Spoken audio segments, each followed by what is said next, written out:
Hello बच्चों, welcome to defence exam master. कैसे हैं आप सभी? आज यहाँ पे इस सेशन में मैं और वैशाली मैम हम आपको बताने वाले हैं epic makeover of India temple town. एक ऐसा सेशन है, एक बहुत ज्वलंत मुद्दा है आज की डेट में कि जो करंट गवर्नमेंट है वो क्या स्टेप्स ले रही है मंदिर को रिवाइव करने के लिए। हमारी प्राकृतिक और सांस्कृतिक धरोहर है, हमारा इतिहास है, उसके बारे में आज हम जानने वाले हैं। तो मैं शुरुआत करना चाहूँगा सबसे पहले अयोध्या से। अयोध्या, आप लोगों को पता ही होगा, अयोध्या इस साल बहुत ही ज़्यादा चर्चा में है और अगले साल भी, इनफैक्ट जनवरी और आगे भी बहुत चर्चा में रहेगा। Reason we all know. अभी रिसेंटली पहले तो सबसे पहले थोड़ा सा हम आपको हिस्ट्री में लेकर जाते हैं। सो अयोध्या का जो ज़मीन था, इस पर बहुत ज़्यादा बहुत लंबे समय तक, आई थिंक 400 सालों तक एक तरीके का व्हाट यू से बैटल चल रहा था कि ये ज़मीन किसको मिलनी चाहिए, मुसलमानों को मिलनी चाहिए या हिंदुओं को मिलनी चाहिए। वेल, अयोध्या जो है वो भगवान श्री राम की जन्मभूमि है, इसीलिए जाहिर सी बात है ये हिंदुओं को मिलनी चाहिए और हिंदुओं को मिली भी। और जिस दिन इसका फैसला आया, जब कोर्ट ने इसका फैसला दिया, तो हिंदुओं में एक अलग ही खुशी दिखाई दी। और आप लोगों को बता दूं कि अगले साल हम 2 बार दिवाली मनाने वाले हैं। एक दिवाली तो हमारी ट्रेडिशनल दिवाली होने वाली है और दूसरी दिवाली जो है हम वो 22 जनवरी 2024 में मनाएंगे, क्योंकि 22 जनवरी 2024 को जो है भगवान श्री राम के जन्मभूमि अयोध्या में प्राण प्रतिष्ठान हो रहा है। और बहुत सारा कुछ, मतलब बहुत सारे रिस्टोरेशन किए गए हैं मंदिर और मंदिर के आसपास में, और ब्यूटिफाई किया गया है सो दैट जितने भी श्रद्धालु आए, जितने भी टूरिस्ट आए, जितने भी विजिटर्स आए, वो देखें, एंजॉय करें और अपनी संस्कृति के बारे में जाने। तो आप लोगों का ध्यान यहाँ खींचना चाहूँगी। मैंने आप लोगों को बता दिया ऑलरेडी, श्री राम भगवान की जन्मभूमि है और यहाँ पर 22 तारीख को, 22 जनवरी 2024 को प्राण प्रतिष्ठान होने वाला है। इनफैक्ट आपको ये भी बता दूं कि सरकार ने ये तक बोल दिया, इतना ज़्यादा वहाँ पर फुटफॉल होने वाला है, ये तक बोल दिया गया कि आप लोग प्लीज़ इसको लाइव एंजॉय करिएगा, यहाँ मत आइएगा, जितना हो सके कम आने की कोशिश करिएगा, बाद में आइएगा, क्योंकि ऑलरेडी इतना ज़्यादा फुटफॉल एक्सपेक्ट कर रही है सरकार 22 तारीख को। सो 22 तारीख जो है वो एक बहुत ही बड़ा दिन होने वाला है हिंदुओं का। जैसा मैंने आप लोगों को बताया, 22 तारीख को हम पहली दिवाली मनाने वाले हैं। इसके अलावा Ayodhya will be the first Vedic sustainable city powered by AI, यानी कि AI की मदद से, आर्टिफिशियल इंटेलिजेंस की मदद से हम इस सिटी को और भी ज़्यादा पावर्ड करने वाले हैं, और भी ज़्यादा सशक्त करने वाले हैं, और भी ज़्यादा पावरफुल करने वाले हैं। PM मोदी टू इनॉग्रेट ले foundation for projects worth ₹15,700 plus crore, मतलब इतने पैसे खर्च किए गए हैं, आगे भी खर्च करने वाले हैं। And most important thing, inauguration of Maharshi Valmiki international airport and Ayodhya Dham railway station. So exam point of view से ये क्वेश्चन जो है इंपॉर्टेंट है। ये क्वेश्चन आप लोगों को आ सकता है कि अयोध्या में कौन सा एयरपोर्ट बेस्ड है, उसका नाम बताइए, या कौन सा रेलवे स्टेशन वहाँ पर है जिसका आपको नाम बताना है। तो आपको याद रखना है कि महर्षि Valmiki international airport and Ayodhya Dham railway station जो है, ये 2 बहुत ही मुख्य क्वेश्चन है, 2 इंपॉर्टेंट क्वेश्चन इस टॉपिक से बन सकते हैं। Over to you Shivam sir. Alright, तो जैसा कि आपको मैम ने बताया, अब मैं यहाँ पे बात करूं और क्या क्या मेजर माइलस्टोन रहे हैं करंट गवर्नमेंट के। तो काशी विश्वनाथ धाम, जैसे कि हम जानते हैं काशी यानी बनारस, ठीक है, तो उसको रिवाइव किया गया था दोस्तों 400 सालों के बाद। 400 सालों के बाद उसको रिवाइव, पहले टेम्पल का जो एरिया था वो 3000 स्क्वायर फीट था, उसको बढ़ा के करा गया, लगभग काफी बढ़ा दिया गया उसको, और 5 लाख स्क्वायर फीट। अब अंदाजा लगाओ कि पहले इतना था और अब वहां से इतना बढ़ा दिया गया। अराउंड 80 लाख पीपल पहले आते थे, 80 लाख लोग आते थे। पर मैं तुम्हें एक मजे की बात बताऊं, कम टूरिस्ट फुटफॉल 7 करोड़ क्रॉस कर गया है पिछली साल रिनोवेशन के बाद, यानी कि 7 करोड़ के पार। आप समझ रहे हो कितना गुना ज्यादा फुटफॉल बढ़ चुका है। Over 40 ancient temples were rediscovered, बहुत सारे छोटे पुराने मंदिर भी ऐसे मिले जिनको रीडिस्कवर किया गया, उनका रिनोवेशन किया गया और वहां पे उनकी भी प्रतिष्ठा करी गई, ताकि लोग उनके बारे में भी जाने और उनके बारे में पता, क्योंकि करना चाहिए। हम सनातन धर्म से बिलोंग करते हैं और हमारा ये दायित्व बनता है कि हम इन चीजों को रिवाइव करते जाएं। आगे मैम आपको बताएंगी उज्जैन महाकाल के सिटी के बारे में। उज्जैन के बारे में कौन नहीं जानता है, everybody know about, everybody knows about Ujjain. Ujjain the city of Mahakal. Mahakal यानी कि भगवान शिव, भोलेनाथ, शंभुनाथ. और उज्जैन जो है वो उनकी सिटी मानी जाती है, महाकाल की सिटी मानी जाती है. उज्जैन में एक बहुत ही फेमस मंदिर है. मैं जानना चाहती हूँ कि आप लोगों को पता है या नहीं. प्लीज़ कमेंट करके बताइए किसको किसको पता है उज्जैन में कौन सा महादेव का मंदिर है. Okay, back to the topic.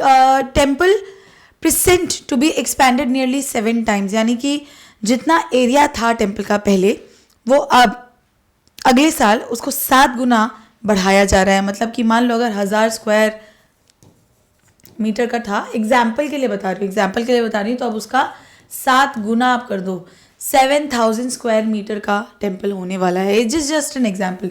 ये बस एक ये सिर्फ एक उदाहरण था. Okay, existing footfall of around 1.5 crore per annum set to double. तो यानी कि पहले यहाँ पर 1.5 करोड़ लोग सालाना आते थे, एनुअली आते थे, और अब ये मानना है कि 1.5 करोड़ का डबल, 3 करोड़ लोग अब सालाना यहाँ पर आएंगे. And they are going to pay visit here in the city of Ujjain. Sculptures depicting life of Lord Shiva installed along with Mahakal path. तो बहुत सारे स्कल्पचर्स जो हैं वहाँ पर रखे जा रहे हैं जो महादेव के हैं, उनको महाकाल पाठ में रखा जा रहा है. और इस तरीके से जो है हम लोग उज्जैन की सिटी को रिस्टोर कर रहे हैं, ब्यूटीफाई कर रहे हैं, और कोशिश करें ज़्यादा से ज़्यादा टूरिस्ट को हम बुलाए, ज़्यादा से ज़्यादा लोगों को अपने धर्म के प्रति, अपने संस्कृति के प्रति लेकर आए. तो अगला जो मंदिर रिवाइव किया गया है करंट गवर्नमेंट के द्वारा, वो है डिवाइन जर्नी ऑफ 4 धाम. 4 धाम यात्रा हमने सुना है, हमारे बड़े बूढ़े अम्मा बाबा बोलते थे कि 4 धाम की यात्रा पे जाना है साहब. तो 4 धाम यात्रा में क्या हुआ है अब मैं आपको बताऊंगा. सबसे मजेदार बात थोड़ा समझना कि केदारनाथ बद्रीनाथ धाम जो है उसको 1300 करोड़ रुपए का अलॉटमेंट हुआ है ताकि रिकंस्ट्रक्शन हो सके वहां पे. ठीक है, नेशनल हाईवेज बनाए जा रहे हैं. कैसे? 889 किलोमीटर लंबा यमुनोत्री धाम, गंगोत्री धाम, केदारनाथ बद्रीनाथ, कहते हैं ना केदारनाथ बद्रीनाथ गंगोत्री यमुनोत्री जाएंगे, उन सब में हाईवेज से कनेक्ट किया जा रहा है जो बनाएगा national highway authority of NHAI. 20,000 2 lakh 5G site of India बनाया गया. आप सोच रहे हो इंडिया में कितने, आपको यहां से एक क्वेश्चन की हिंट मिल गई कि इंडिया में अप्रोक्सीमेटली 2 लाख 5G साइट है, और 2 लाखवां साइट कहां बना है? गंगोत्री पे, है ना. अब and dedicated 4 Dham fibre connectivity project भी आ रहा है. जो इंटरनेट कनेक्शंस हैं आज की डेट में, आप लोग जानते हो ऑप्टिकल फाइबर, जो कि वर्क करता है किस पे? टोटल इंटरनल रिफ्लेक्शन के प्रिंसिपल पे. ऑप्टिकल फाइबर प्रोजेक्ट यानी 4 धाम फाइबर कनेक्टिविटी प्रोजेक्ट भी लॉन्च कर दिया गया है वहां पे. इसके साथ साथ दोस्तों 12 फुट ऊंची आदि गुरु शंकराचार्य की एक मूर्ति का केदारनाथ में भी क्या उनको अनवीलिंग हुई है. तो ये हमारा हुआ है कहां पे? इधर पे.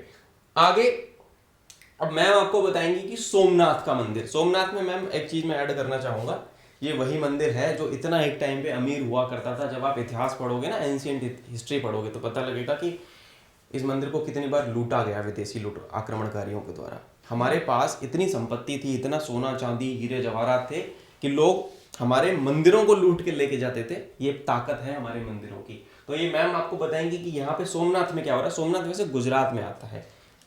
यस, तो जैसे सर बता रहे थे कि हमारे मंदिरों को लूटा जाता था, यूं ही हमें थोड़ी सोने की चिड़िया कहा जाता था.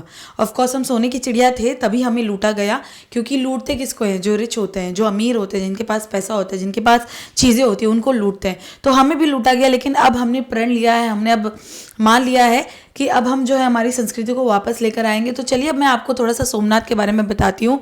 सर ने बताया सोमनाथ मंदिर जो है वो गुजरात में है, और new circuit house in Somnath in January 2022, यानी कि 2022 में नया सर्किट हाउस खोला गया है सोमनाथ में. उसके अलावा reconstructed temple precinct of old Juna Somnath, यानी कि जो पुराना सोमनाथ, जूना जिसको कहते थे, ओल्ड सोमनाथ जो है उसको रिकंस्ट्रक्ट किया गया है to attract more people and more tourist. And also Somnath promenade, Somnath exhibition centre develop, यानी कि अब आप सोमनाथ जाएंगे तो वहां पर मंदिर के अलावा आपको सोमनाथ एग्जीबिशन सेंटर भी मिलेगा. आप वहां पर भी जा सकते हैं, वहां पर भी घूम सकते हैं, देख सकते हैं और चीजों को समझ सकते हैं. राइट. तो जैसा कि मैम ने बताया, और सबसे बड़ी बात इसमें मैं एक चीज ऐड, सोमनाथ जो ज्योतिर्लिंग है वो इंडिया की सबसे पुरानी ओल्डेस्ट ज्योतिर्लिंग मानी जाती है दोस्तों. ठीक है, तो इसका हिस्टोरिकल सिग्निफिकेंस इस माध्यम से बहुत ज़्यादा है। आगे मैं थोड़ा सा चलना चाहूँगा यहाँ पे करतारपुर कॉरिडोर। करतारपुर कॉरिडोर जो है, इंडिया से जाने वाले लोग करतारपुर कॉरिडोर, करतारपुर जैसे पाकिस्तान में एक जगह है, ठीक है, ये पाकिस्तान में एक जगह है, तो कॉरिडोर होता है पास करने के लिए किसी भी जगह से, वो बनाया गया उसको अच्छे से एक्सेस लोगों को हो सके, जल्दी से जल्दी लोग जा सके। जो तीर्थ यात्री जाते हैं ना हमारे यहाँ से, गुरुद्वारा वहाँ पे क्या है, गुरुद्वारा दरबार साहिब करतारपुर इन पाकिस्तान, यहाँ पे क्या है 4 किलोमीटर लंबी 4 लेन का हाईवे बनाया है, ठीक है। कहाँ से, डेरा बाबा नानक फ्रॉम अमृतसर से लेके गुरदासपुर हाईवे कंस्ट्रक्ट किया गया है नया। यहाँ पे टर्मिनल बिल्डिंग बनाई है 15 एकड़ की जमीन के ऊपर। इसके साथ साथ सुनो, 300 फीट नेशनल मोन्यूमेंटल फ्लैग यहाँ पे लगाया गया, इतना ऊंचा एक राष्ट्रीय ध्वज 300 फुट, सोचो कितनी हाइट हो गई। अगर एक बिल्डिंग में एक रूम 10 फीट की हाइट पे होता है तो सोचो 30 मंजिल ऊंचा, तो झंडा ही लगा दिया सरकार ने। तो बहुत एक बड़ा काम किया है। ये सिख धर्म जो है हमारा, जो हमारे सिख भाई बहन हैं, उनका एक बहुत तीर्थस्थल, बहुत नामी तीर्थस्थल माना जाता है। यहाँ पे मैं आगे अगर चलना चाहूँगा तो पावागढ़। तो मैम पावागढ़ में क्या हुआ है मैं आपको बताता हूँ। पावागढ़ एक जगह है, ये पावागढ़ जो है ना, ये भी गुजरात में ही आता है, ये वडोदरा के पास पड़ती है। टाउन ऑफ सेक्रेड शक्तिपीठ, यहाँ पे कालका माता का मंदिर है, ठीक है, पावागढ़ में। यहाँ पंचमहल है जो कि इसका ट्रांसफॉर्मेशन किया गया है, जो कि 22 में ऑलरेडी 2022 में अनवीलिंग हो गई थी। एक यहाँ पे शिखर ध्वज को प्रत्यारोपित किया गया था 500 साल के बाद, यानी कि आज़ादी को, हमें आज़ादी हुए कितने साल हो गए, लगभग 75 साल हो गए। कहते हैं ना आज़ादी का Amrit Mahotsav, 75 years of independence, Amrit Mahotsav मनाते हैं ना हम लोग 75 साल का, तो जब तब से हुआ ही नहीं था कुछ, तो करंट गवर्नमेंट ने इसमें भी बहुत एक अच्छा स्टेप उठाया, शिखर ध्वज यहाँ पे होस्ट किया गया। आगे मैं मैम को हैंड ओवर करना चाहूँगा। मैम आपको बताएंगी कि और क्या 2 चीज़ें हैं जो हुई हैं सरकार के द्वारा। जी हाँ, तो इस टॉपिक के अंदर एक और कामाख्या मंदिर, कामाख्या कॉरिडोर जो कि असम में है, उसके बारे में भी हम जानते हैं। The majestic temple project underway, ये अभी चल रहा है, ये वाला प्रोजेक्ट जो है अभी चालू है, अभी अंडरवे मतलब अभी चालू है। Expanding the temple surrounding area from 3000 square feet to about 100,000 square feet, यानी कि पहले 3000 स्क्वायर फीट में फैला हुआ ये मंदिर था, लेकिन अब इसको और बड़ा कर रहे हैं, इसको और विशाल कर रहे हैं, इसको एक्सपैंड कर रहे हैं, और 3000 से अब 1 लाख स्क्वायर फीट के एरिया में इसको रख रहे हैं, बिछा रहे हैं। इतना नहीं, इसके अलावा 6 major temples in the complex to be restored, जैसा मैंने बताया कि अंडरवे है, और इस अंडरवे में 6 और टेम्पल्स को रिस्टोर किया जा रहा है, 6 मेजर टेम्पल्स को रिस्टोर किया जा रहा है। पंबन ब्रिज, तमिलनाडु, जिसके बारे में आपको शिवम सर बताएंगे। पंबन ब्रिज जो है, इस पे क्वेश्चन सीडीएस के एग्जाम में पूछा गया, मल्टीपल एग्जाम से क्वेश्चन भी आता है। किस नदी पे बना है तुम मुझे कमेंट करके बताना, ठीक है ना। इंडिया का पहला फर्स्ट एवर वर्टिकल लिफ्ट सी ब्रिज है ये, ठीक है ना। इसको भी रिस्टोरेशन किया जा रहा है। ये कनेक्ट करता है रामेश्वरम आइलैंड को किससे, मंडपम टाउन, जो कि मेनलैंड इंडिया में। रामेश्वरम आइलैंड जो है ना, वहाँ पे वो समुंदर के अंदर है, काफ़ी आगे जाके है, जो रिहायशी इलाका है उससे। तो इस तरीके से यहाँ पे ये सारी चीज़ें। तो दोस्तों जो आज हमने जो सेशन लिया है मैंने और SLE मैम ने, इसमें आपको काफ़ी सारी चीज़ें हमने कवर की, आपको पता लगे कि क्या चल क्या रहा है, गवर्नमेंट क्या स्टेप्स ले रही है, और ये हमें जानना ज़रूरी है। भारत के नागरिक होने के नाते हमें ये जानना ज़रूरी है। और अगर आपको ये सेशन अच्छा लगा हो तो लाइक करना, जैसा कि यहाँ पे हमने देखा है भाई, थोड़े से प्यार की हमको भी जरूरत है। The Alliance for the Union of Romanians is a right-wing populist and nationalist political party currently active in Romania and Moldova. Would you like to hear more? हमारा कंप्यूटर भी नॉलेजेबल हो गया है थोड़ा सा, कोई बात नहीं, होती हैं चीज़ें।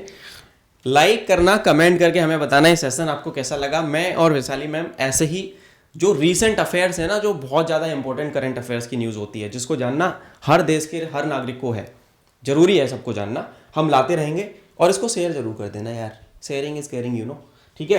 अब आप बोलोगे कि सर अगर मुझे इसकी PDF लेनी है तो वो कैसे आएगी, PDF कैसे आएगी, उसका भी भाई सॉल्यूशन है अपने पास, कोई बात नहीं। यहाँ पे एक QR कोड जनरेट होगा, इस वीडियो के डिस्क्रिप्शन में आपको हमारी कम्युनिटी का, व्हाट्सएप कम्युनिटी का, टेलीग्राम कम्युनिटी का लिंक लग जाएगा, नहीं तो यहाँ पे मैम और मेरे साथ आप देख पाओगे कि एक QR कोड जनरेट हमने कर दिया है। हमने बहुत अच्छे यहाँ पे फीचर्स ऐड किए हैं अभी अपने क्लासरूम के स्टूडियो में। इस QR कोड को आप स्कैन करना, ये फाइल आपको वहाँ पे अपलोडेड मिलेगी, ठीक है। आप इस फाइल को पूरी को डाउनलोड कर सकते हैं। आप चाहते हो कि वीडियो के साथ साथ आपके पास PDF भी हो, यहाँ पे आप जाओ, उसको स्कैन करोगे, ये फाइल आपको मिल जाएगी। ठीक है दोस्तों, तो यही था आज का सेशन एंड आई होप आप सभी को पसंद आया। ये एक हमारी पहल है हम दोनों की, ताकि हम जो यूथ है हमारा, यंगस्टर्स हैं, इसके अलावा और भी जो आम नागरिक हैं देश के, उनको पता लगे, एक कट टू कट इन्फॉर्मेशन मिले, to the point fact and figures के साथ इन्फॉर्मेशन मिले हमारे द्वारा, यानी कि डिफेंस एग्जाम मास्टर की टीम से। We both are the founders of this wonderful amazing platform, जहाँ पे हम बच्चों को डिफेंस एग्जाम्स के लिए तो तैयारी कराते हैं, साथ साथ उनको लाइफ की अपस्किलिंग भी कराते हैं। ठीक है, तो मिलते हैं अगले किसी सेशन में। You want to address? वैसे शिवम सर ने सब बता ही दिया, एक बार फिर से बताना चाहूँगी बच्चों, please like, share, subscribe, scan, इसको स्कैन करो आप, और स्कैन करके आप जो है हमारे प्लेटफॉर्म पर जा सकते हो, वहाँ पर हमारे साथ जुड़ो और दूसरे बच्चों को भी जुड़वाओ क्योंकि शेयरिंग इज़ केयरिंग, एंड जितना आप ग्रो करेंगे उतना हम ग्रो करेंगे, और जितना हम ग्रो करेंगे उतना ही भारत ग्रो करेगा। That's it. ठीक है दोस्तों, थैंक यू सो मच। जय हिंद। मिलेंगे अगले सेशन में, तब तक सी यू।